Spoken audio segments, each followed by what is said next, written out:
Hello everyone, কেমন আছো সকলে? আশা করি সবাই খুব ভালো আছো এবং সুস্থ আছো। সবাইকেই জানাই প্রথমে শুভ বিজয়ার অনেক অনেক শুভেচ্ছা এবং অভিনন্দন। প্রায় অনেক দিন হয়ে গেল তোমাদের সাথে কোনো লং ভিডিও শেয়ার করতে পারিনি, তাই আজকে ভাবলাম তোমাদের সাথে একটু লং ভিডিও শেয়ার করি।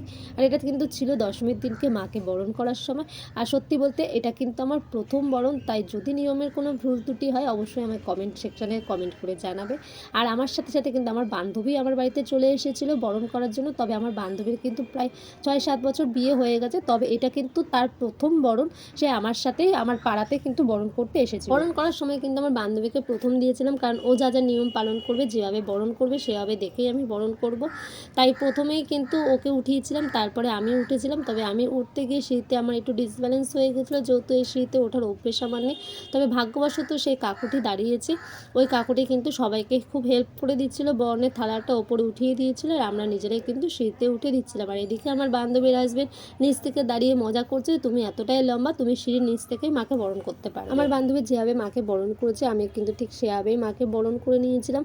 তবে বরণ করার পর অনেকেই দেখলাম রূপোর কয়েন দিয়ে মাকে সিঁদুর পরাচ্ছে। তবে এটা হয়তো আমার এই বছর ভুল হয়ে গেছে, তো পরের বছর চেষ্টা করবো সেই জিনিসটা করার। বরণ করা শেষে কিন্তু মায়ের হাতে পান এবং সুপারি দিতে হয় এবং মাকে কিন্তু মিষ্টিমুখও করাতে হয়।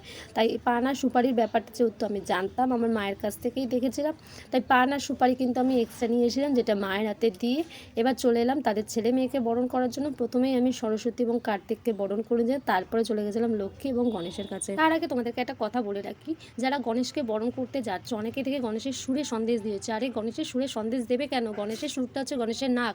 তোমরা যদি দেওয়ার হয়, তার যে দুটো দাঁত আছে দু সাইডে, তোমরা দাঁতের ওখানে দাও, সেটা ওর মুখ। সবাই মুখ ভেবে গণেশের নাকে সন্দেশ দিয়ে এসছে, আর বেচারা নিঃশ্বাস নিতে পারছে না। তো এইটা তোমাদের কাছে একটুখানি রিকোয়েস্ট, যে দয়া করে গণেশের নাকে কেউ সন্দেশ দেবে না, কারণ সুরটা হচ্ছে ওর নাক। মাকে এবং তার ছেলে মেয়েকে বরণ করার পর চলে এলাম আমি আমার বান্ধবীর সাথে একটু সিঁদুর খেলা, যেহেতু আমি সেখানে কাউকেই চিনি না, তাই আমার বান্ধবীর সাথে আমি একটু সিঁদুর খেলার পর তোমাদের দাদাভাইয়ের গালে একটু সিঁদুর লাগিয়ে দিয়ে চললাম বাড়ির এদিকে।